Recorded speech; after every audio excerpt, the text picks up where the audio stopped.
اور روح کی خوراک کیا ہے؟ وہ اللہ کریم کا ذکر ہے۔ میرا اللہ کریم فرما رہا ہے نا، الا بذکر اللہ تطمئن القلوب۔ میرا اللہ پہلے سب انسانیت کو آگاہ کر رہا ہے، متوجہ ہو جاؤ، دھیان سے سنو، اللہ یقیناً کوئی بڑی خبر آنے والی ہے۔ جی ہاں، میرا رب سب سے اہم چیز بتا رہا ہے۔ تم جو یہ بے سکونی کی حالت میں پھر رہے ہو، تم جو یہ دائیں بائیں ٹکرے مار رہے ہو، تو سنو، دلوں کا جو سکون ہے، دلوں کا جو اطمینان ہے، دلوں کی جو ٹھنڈک ہے، وہ تو میرے ذکر میں ہے، اللہ کے ذکر میں ہے میرے بھائیو۔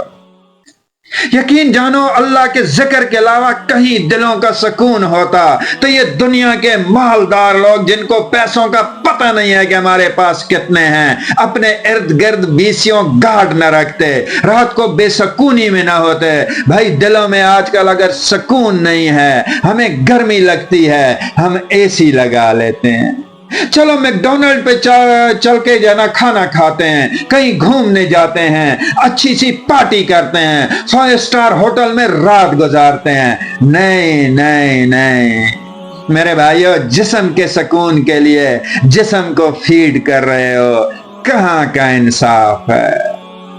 جو مرضی کر لو، آپ کی روح کو سکون تب تک نہیں ملے گا جیسے ایک انسان گناہ کرنے پہ قادر ہو اور اسے پتہ بھی ہو کہ مجھ سے کوئی پوچھنے والا نہیں ہے، میں یہاں کا مختار کل ہوں، اور جس کے ساتھ گناہ کا مرتکب ہو رہا ہے اس کو بھی کوئی اعتراض نہیں ہے، لیکن وہ دیکھے گا کہ گناہ کر کے جیسے ہی فارغ ہوگا تو اس کا ضمیر اس کو ملامت کرے گا، اور وہ ضرور کہے گا، جتنا مرضی پتھر دل انسان ہو، کہ اے حضرت انسان، یہ تو نے کیا کیا ہے؟ کیا تجھے اسی کام کے لیے، اسی دن کے لیے پیدا کیا گیا تھا؟ بھائی اس کی روح کو تسکین نہیں ملے گی۔ روح چاہتی ہے کہ اس کو سکون میسر ہو، اور اس کو پیدا کرنے والے سے تعلق قائم ہونے سے ہی وہ سکون ملے گا، پیسے سے نہیں، موویز دیکھنے سے نہیں، میوزک سننے سے نہیں۔ یہ تو جسم کو نشے کا عادی کرنے کے لیے استعمال ہونے والی خرافات کا نام ہے۔ جیسے کوئی شخص شراب، چرس وغیرہ کا اپنے آپ کو عادی کر لیتا ہے، اور پھر کیا کہتا ہے، یار میں تو سکون کی خاطر ایسا کرتا ہوں۔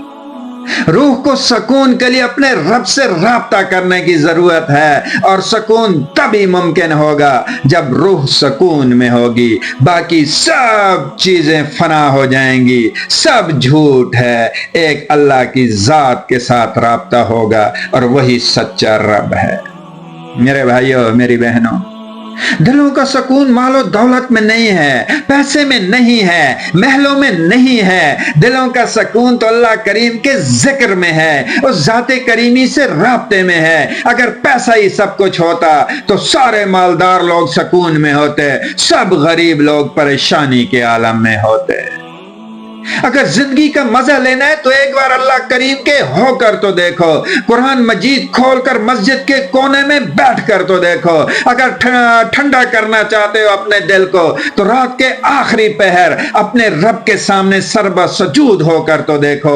10 لاکھ کا سوٹ پہننے کی بجائے کسی غریب کے گھر کا راشن پہنچا کر تو دیکھو۔ اپنے بچوں کی خوشیوں میں اربوں روپے لٹانے والوں، اس کا 1/4 حصہ کسی معذور کے لیے ویل چیئر کی صورت میں لگا کر تو دیکھو۔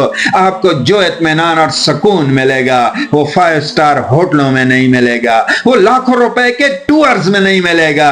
اپنے بزرگوں کے قدموں میں بیٹھ کر تو دیکھو۔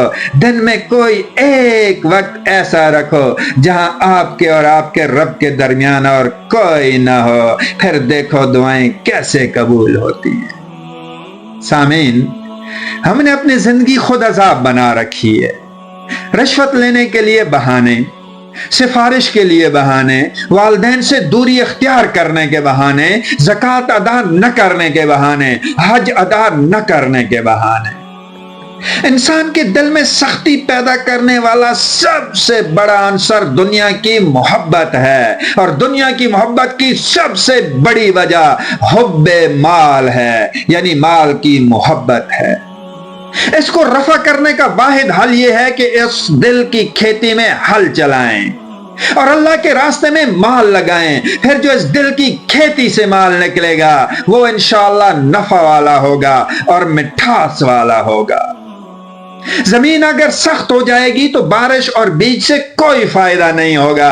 اللہ کی محبت بالا ترین ہو تو سارے معاملات حل ہوں گے، سارے کام چلیں گے، لیکن اگر دنیا کی محبت سب پر حاوی ہو گئی تو انسان برباد ہو جائے گا۔ میرے بھائیو، انسان جب اپنے رب کو پا لیتا ہے تو اسے سمجھ آ جاتی ہے کہ اللہ کی صفات ہیں قادر، قدیر اور مقتدر، اور جس کو یہ زندگی کی سمجھ آ گئی، ان صفات کی سمجھ آ گئی، سمجھو وہ دنیا اور آخرت میں کامیاب ہو گیا۔ اور اپنی زندگی کا مقصد اس ذات سے رجوع کرنا ہے، تبھی انسان کی زندگی میں سکون آتا ہے۔ دیکھیں، اگر ڈاکٹر نے جواب دے دیا ہے تو کیا ہوا؟ رشتہ نہیں ہو رہا تو کیا ہوا؟ کاروبار نہیں چل رہا تو کیا ہوا؟ رشتہ داروں نے ساتھ چھوڑ دیا تو کیا ہوا؟ مال کی کمی کا سامنا ہے، اولاد نہیں ہو رہی ہے، اس سال فصل ٹھیک نہیں ہوئی تو دنیا یہاں پر ختم نہیں ہو گئی ہے۔ کیا اللہ تعالیٰ ان تمام چیزوں پر نعوذ باللہ قادر نہیں ہے؟ کیا دنیا میں اس نے یہ سب کچھ کر کے نہیں دکھایا ہے؟ تو پھر اتنی بے سکونی کیوں ہے؟ کیوں؟ ہم نے سچے دل سے کبھی اس سے رجوع ہی نہیں کیا ہے۔ حضرت یوسف علیہ السلام کو دیکھیں، بھائیوں کا حسد اور نفرت، کنویں میں ایک معصوم کو پھینک دینا، پھر کوڑیوں کے داموں مصر کے بازار میں اس کو بیچ دینا، پھر نہ کردہ گناہ کے جرم میں اس کو جیل میں داخل کر دینا، لیکن میرا اللہ تو قادر ہے، قدیر ہے، مقتدر ہے۔ اب یوسف علیہ السلام کو اللہ کی ذات پر یقین ہے تو میرے اللہ نے ان کے دل میں ایک سکون ڈال دیا ہے۔ پریشان نہ ہو، ہم ہی ہیں جو فرش سے عرش تک کا سفر طے کرانے پہ قادر ہیں۔ پھر آپ دیکھ لیں کہ کیسے میرے رب نے جیل کی کوٹڑی سے مصر کے تاج تک کا سفر طے کرایا۔ ابراہیم علیہ السلام کی مثال ہمارے سامنے ہے کہ باپ نے قتل کرنے اور رجم کی دھمکی دے دی، سب نے چھوڑ دیا، یہاں تک کہ آگ میں پھینک دیا، لیکن کیا کہہ رہے ہیں؟ حسبنا اللہ ونعم الوکیل ونعم المولا ونعم النصیر۔ لیکن آپ علیہ السلام کیا فرما رہے ہیں؟ مجھے میرا اللہ ہی کافی ہے۔ اور اس مقتدر ذات کو دیکھیں، اگر وہ چاہتا تو ہواؤں کا رخ پھیر سکتا تھا، اگر وہ چاہتا تو بارش برسات سکتا تھا، اگر وہ چاہتا تو ابابیل جیسی کوئی مخلوق مدد کے لیے بھیج سکتا تھا، اگر وہ چاہتا تو کسی طوفان کا رخ پھیر سکتا تھا، اگر وہ چاہتا تو سمندر کو چڑھائی کا حکم دے سکتا تھا، لیکن نہیں۔ میرے رب نے کہا کسی کو کچھ کرنے کی ضرورت نہیں ہے، میرا خلیل ہے اور میں دیکھ رہا ہوں، ان کو ان کے جتن کر لینے دو۔ پھر فرمایا یا نارو کونی بردوں و سلام علی ابراہیم، اے آگ ٹھنڈی ہو جائے اور سلامتی والی میرے حضرت ابراہیم علیہ السلام کے لیے۔ کچھ روایات میں آتا ہے کہ ٹھنڈی کے ساتھ لفظ سلامتی کا میرے اللہ نے اس لیے بھی ذکر کیا ہے کہ آگ اتنی ٹھنڈی نہ ہو جانا کہ میرے ابراہیم کو آگ کی بجائے تیری ٹھنڈ سے تکلیف پہنچے۔ اب دیکھیں سامعین، دلوں کا سکون یہ ہوتا ہے کہ حضرت ابراہیم علیہ السلام کو پتا ہے کہ آگ کی خاصیت تو جلا دینا ہے اور مجھے آگ میں ڈالا جا رہا ہے، لیکن آپ نے اف تک نہیں کی۔ یہ ہے دل کا اطمینان کہ جس کی خاطر ڈالا جا رہا ہے وہ دیکھ رہا ہے۔ سامعین، اب آپ یہ دیکھیں کہ آگ کو حکم ہوا کہ ٹھنڈی اور سلامتی والی ہو جا، ہاتھ کے ساتھ بندی رسیاں جل گئیں، لیکن آپ علیہ السلام کے جسم کے ایک بال تک کو سیک تک نہ پہنچی۔ اور حضرت ابراہیم علیہ السلام سے بعض روایات میں آتا ہے کہ جب پوچھا گیا کہ آپ کی زندگی کے بہترین ایام کون سے تھے تو آپ نے فرمایا وہ دن جو میں نے آگ میں گزارے تھے۔ سامعین، ایمان، یقین اور توکل کا ایک ایسا واقعہ سناتا ہوں کہ جس کو سن کر آپ کا دل خوش ہو جائے گا۔ ایک شخص تھا ابو بکر بن ابو باکر، نوجوان تھے، مکہ تشریف لے گئے، اللہ کے گھر گئے اور عمرہ ادا کیا، اور کچھ دنوں کے بعد زاد راہ ختم ہو گیا۔ اب اللہ کریم سے رجوع کیا، کہتے ہیں کہ میں باہر نکلا، مکہ کی گلیوں میں تو مجھے ایک پیکٹ پڑا ہوا ملا، میں نے اٹھایا اور سوچا کہ یہ وزنی ہے، چلو کمرے میں جا کے کھول کے دیکھتا ہوں۔ جب کمرے میں گئے تو اس پیکٹ کو کھولا تو اس سے ایک بہت ہی قیمتی اور خوبصورت ہار نکلا، جس کی خوبصورتی کو شاید الفاظ میں بیان کرنا ممکن نہیں تھا، اور مجھے اندازہ ہو گیا کہ یہ بہت بیش قیمت ہے۔ سو میں باہر نکلا کہ دیکھوں یہ کس کا ہے۔ ایک بوڑھا شخص مکہ کی گلیوں میں پھر رہا ہے اور کہہ رہا ہے کہ اسے قیمتی ہار گم گیا ہے، جو کوئی بھی اسے وہ ہار واپس کرے گا اسے 500 دینار بطور ہدیہ یا تحفے کے پیش کیے جائیں گے۔ آپ نے اس بوڑھے شخص یعنی شیخ کو ہاتھ سے پکڑا اور اپنے ساتھ کمرے میں لے آئے۔ پوچھا اس ہار کی کوئی سی 3 نشانیاں بتاؤ۔ اس نے کہا وہ ریشم کے ایک تھیلے میں بند تھا، وغیرہ وغیرہ۔ آپ نے وہ ہار نکالا اور شیخ کے حوالے کر دیا۔ شیخ نے 500 دینار نکالے اور آپ کے سامنے رکھ دیے کہ بھائی اب یہ آپ کے ہیں اور میں آپ کا بہت شکر گزار ہوں۔ اب آپ کو پیسوں کی سخت ضرورت تھی اور اجر کے طور پر مل بھی رہے تھے۔ دینار اس دور میں سونے کا ایک سکہ ہوتا تھا، تو 500 دینار ایک بہت بڑی رقم تھی، یعنی آج کروڑوں کی بات ہو رہی ہے۔ لیکن آپ نے وہ لینے سے انکار کر دیا۔ فرمایا آپ کو آپ کا ہار مل گیا ہے اور میں آپ سے اجر لینے کی بجائے اپنے اللہ سے رجوع کروں گا، جو ہر چیز کا بہتر نعم البدل عطا فرماتا ہے۔ حالانکہ اسے پتا تھا کہ یہ ہار شاید اس وقت دنیا کا بیش قیمت اور شاید اکیلا ہار تھا، یعنی اس کے مقابلے میں اس وقت اور کوئی ایسا ہار شاید موجود ہی نہ تھا۔ بہرحال اس شیخ نے آپ کو دعائیں دی اور چلا گیا۔ آپ فرماتے ہیں کہ میں کچھ عرصے کے بعد کاروبار کی غرض سے ایک کشتی کے ذریعے سفر کر رہا تھا کہ ایک بہت بڑے سمندری طوفان نے کشتی کو گھیر لیا، اور دیکھتے ہی دیکھتے کشتی ٹوٹ گئی۔ کچھ لوگ ڈوب گئے، کچھ ہاتھ پاؤں مار رہے تھے۔ مجھے بھی لکڑی کا ایک ٹکڑا ملا جسے میں نے مضبوطی سے تھام لیا، اور سلولی اینڈ گریجولی وہ مجھے ایک آئرلینڈ پہ لے گیا۔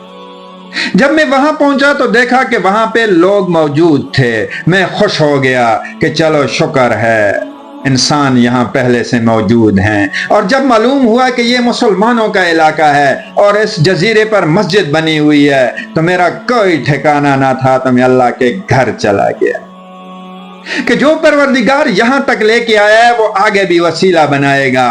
نماز ادا کی اور وہیں قرآن مجید کی تلاوت کے لیے بیٹھ گئے۔ تھوڑی دیر کے بعد ایک شخص آیا اور انہوں نے کہا کہ بھائی ماشاءاللہ آپ تو قرآن مجید کی بہت اچھی اور پیاری تلاوت کرتے ہیں، آپ کہاں سے آئے ہیں؟ اور ہمارے پاس تو اس جزیرے پر کوئی قاری نہیں ہے، لہذا آپ یہاں بچوں کو قرآن مجید کا درس دیں اور آپ کی رہائش وغیرہ کا بھی بندوبست کر دیا جائے گا۔ آپ نے رضامندی ظاہر کر دی، اور پھر دیکھتے ہی دیکھتے مسجد آباد ہو گئی اور بہت سے بچے تعلیمات سے مستفید ہونے لگے۔ اب کچھ عرصے کے بعد آپ نے کہا میں نے اپنے دیس جانا ہے، کیونکہ میں نے کاروبار بھی کرنا ہے اور شادی بھی کرنی ہے۔ لیکن ان لوگوں نے جو جزیرے پر موجود تھے انہوں نے کہا کہ آپ کی وجہ سے ہم اندھیروں سے روشنی کی طرف لوٹ آئے ہیں، آپ نہ جائیں، ہم آپ کی شادی کا بندوبست بھی کرا دیتے ہیں، آپ کے لیے گھر بھی تیار ہو جائے گا اور آپ کی ماہانہ تنخواہ بھی مقرر کر دیتے ہیں۔ آپ نے کہا اگر یہ سب کچھ ہو جاتا ہے تو مجھے کوئی اعتراض نہیں ہے۔ انہوں نے کہا ہم آپ کی شادی ایک یتیم مگر بہت ہی مالدار لڑکی سے کر دیتے ہیں، اور جب شادی ہوئی آپ اپنی بیوی کے پاس گئے تو یہ دیکھ کر حیران رہ گئے کہ مکہ کی گلیوں میں آپ کو ملنے والا ہار جو کہ ایک شیخ کو آپ نے واپس کیا تھا آپ کی زوجہ نے پہنا ہوا ہے۔ اللہ اکبر، اللہ اکبر۔ خیر آپ نے ہار کی بابت دریافت کرنا مناسب نہ سمجھا، کیونکہ آپ کو خیال آیا کہ بیوی یہ نہ سمجھے کہ مجھے پتہ نہیں ہار میں کیا دلچسپی ہے۔ لیکن کچھ دنوں کے بعد جب لوگوں نے پوچھا کہ زندگی کو کیسے پایا تو آپ نے اللہ کریم کا شکر ادا کیا اور کہا بس ایک بات کی سمجھ نہیں آئی کہ جو ہار میں نے مکہ میں ایک شیخ کو واپس کیا وہ اس جزیرے پر اتنا دور میری بیوی کے پاس کیسے آ گیا۔ لوگوں نے بے ساختہ سبحان اللہ کے نعرے لگانا شروع کر دیے اور کہا اچھا تو تم وہ نوجوان ہو جس کا ذکر اکثر ہمارے سردار کرتے تھے اور دعا کرتے تھے یا اللہ میری بیٹی کا ہم سفر اس شخص کو بنانا جس کو اتنا آپ نے تقوی نصیب کیا ہے۔ اب بظاہر تو یہ کسی بھی یہ انسان کو یقین نہیں آنے والا تھا کہ کوئی مکہ سے اتنی دور آئے گا اور اس بچی سے شادی کرے گا، لیکن اللہ پر یقین ہو تو سب ممکن ہے۔ فرمایا کچھ عرصے کے بعد ایک بار جب ہم دونوں میاں بیوی کو پیسوں کی ضرورت پڑی تو ہم نے وہ ہار بیچا جس کے عوض ہمیں 5 لاکھ دینار ملے۔ میرے بھائیو، 500 کے در اور 5 لاکھ کے در۔ اگر وہ انسان سے اجر قبول کر لیتے تو 500 دینار ملنے تھے، لیکن اللہ کریم نے 5 لاکھ دینار کے ساتھ ہار والی بھی دے دی۔ تو بات ہے اس ذات پر یقین کی، توکل کی، اس سے رجوع کرنے کی، اس سے مانگنے کی، اسے عطا کرنے میں دیر نہیں لگتی میرے بھائیو۔ اگر وہ چاہے تو تمام درختوں کے پتوں کی جگہ نوٹ بھی پیدا کر سکتا ہے، پہاڑوں کو سونے کا بھی بنا سکتا ہے، پانی کی جگہ شہد اور دودھ بھی بہا سکتا ہے، لیکن بھائیو پھر امتحانات بھی سخت ہوں گے اور پکڑ بھی۔ بس ضرورت ایک مثبت سوچ کی ہے، اللہ پر یقین اور ذکر الہی کی ہے۔ یقین جانے جو سکون دل کو ملے گا اس کو الفاظ میں بیان کرنا شاید ممکن نہ۔ وما علینا الا البلاغ المبین۔